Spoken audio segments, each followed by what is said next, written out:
இந்த கோழியோட கல்லு ஈரல் அவ்வளோ டேஸ்ட்டாக இருக்கும். வெரி ஈஸியாக செய்யலாம். செம்ம டேஸ்ட்டாக இருக்கும். நீங்களும் இதே மாதிரி ட்ரை பண்ணி பாருங்கள். அனைவருக்கும் வணக்கம். எஸ்போர்ட் தமிழ் சேனல், உங்கள் சேகர். இன்றைக்கி என்ன பார்க்க போகிறோம்னா, கோழி கல்லு ஈரல் கிரேவி செம்ம டேஸ்ட்டாக வெரி ஈஸியாக செய்கிறோம். சமைக்கிறோம், ருசிக்கிறோம், வாங்க. இப்போது அடுப்பை பற்ற வச்சுக்கிறோம். மீடியமாக வச்சுங்க. இப்போது 1/2 கிலோ கல்லு ஈரல் எடுத்துக்கிறோம். சரிங்களா? ஒரு 50 சன்ஃப்ளவர் ஆயில் போட்டுக்கிறேன். சரிங்களா? போதும், சூடாகட்டும். இப்போது ஒரு 5-6 ஒரு 2-3 பட்டை, கொஞ்சம் போல் சோம்பு இதோட போட்டுக்கிறோம். நல்லா பொரிஞ்சு வரட்டும். நல்லா பொரிஞ்சு வருது. இப்போ என்ன பண்ணுறோம்னா, 2 வெங்காயம் நல்லா மீடியம் சைஸாக வெட்டிக்கிட்டேன். இதையும் இதோட சேர்த்துக்கிறோம். இதை நல்லா ஒரு சில்வர் கலருக்கு நல்லா வதங்கி வரட்டும். நல்லா வேகட்டும்.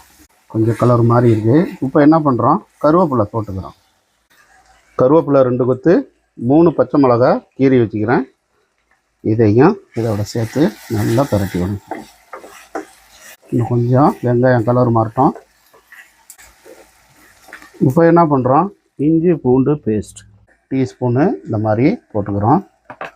இதை நல்லா இந்த ஆயிலில் இந்த இஞ்சி பூண்டு பேஸ்ட்டு பச்சை வாசனை போகட்டும். சரிங்களா? அது முடிய நல்லா இந்த ஆயிலே நல்லா வேகட்டும். இப்போ என்ன செய்கிறோம், இந்த கல் ஈரலை இதோட சேர்த்துக்கிறோம். நான் கல் ஈரல் ஒரு 600 கிராம் இருக்கும். சரிங்களா? இதோட நான் சேர்த்துட்டு இந்த வெங்காயத்தோட நல்லா பரட்டி விடுங்க. இந்த வெங்காயத்தோடைய இந்த ஈரல் நல்லா வெந்து வரணும். சரிங்களா?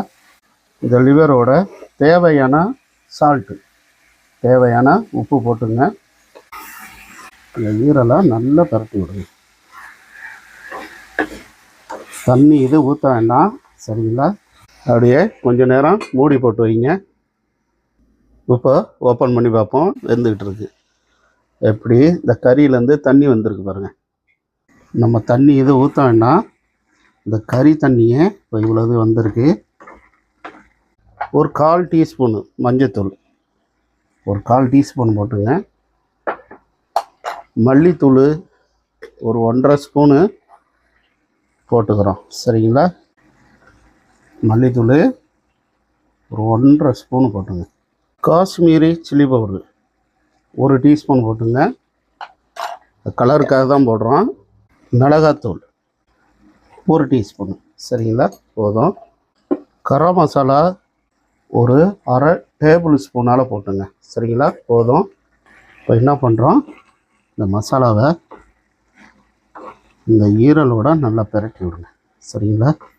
இந்த மாதிரி நல்லா பெரட்டி விட்டுங்க.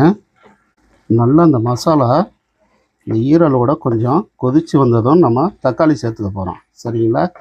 நம்ம அரைச்சி வச்சுக்கிறோம், அதை இதோடு சேர்த்துக்க போகிறோம். நல்லா கொதிக்கட்டும். நல்லா அந்த மாதிரி கலரை பாருங்கள், சூப்பராக வந்துட்டு பாருங்கள். ரொம்ப சிம்பிளாக செய்யலாம், டேஸ்ட்டு சூப்பராக இருக்கும். இதே மாதிரி செஞ்சு பாருங்கள், நல்லாயிருக்கும் டேஸ்ட்டு. நல்லா வெந்து வந்துடுச்சு.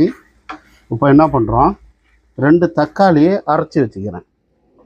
நல்லா மீடியம் சைஸு தக்காளி இந்த மாதிரி நல்லா அரைச்சி வச்சுங்க. இந்த தக்காளியை இப்போ இதோட சேர்த்துட்டு நல்லா பெரட்டி விடுங்க.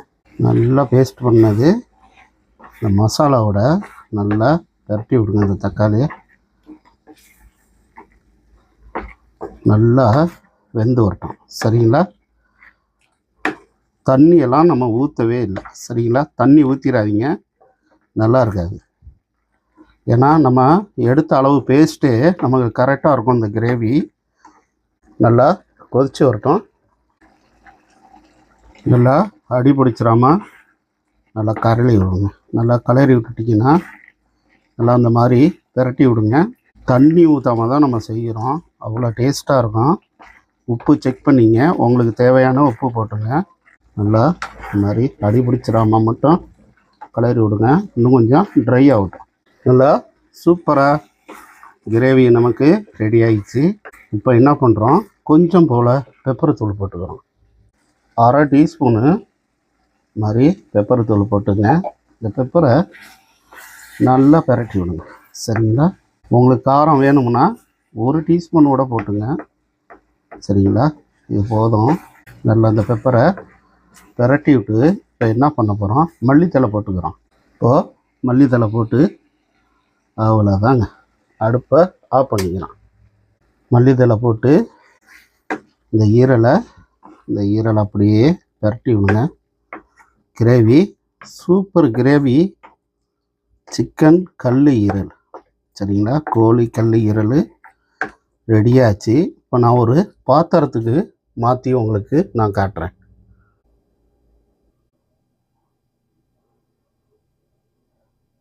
ஒரு பாத்திரத்துக்கு மாற்றி தான் உங்களுக்கு காட்டுறேன்.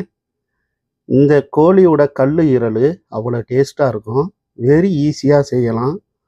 செம்ம டேஸ்ட்டாக இருக்கும். நீங்களும் இதே மாதிரி ட்ரை பண்ணி பாருங்கள். வேறு லெவலுங்க டேஸ்ட்டு.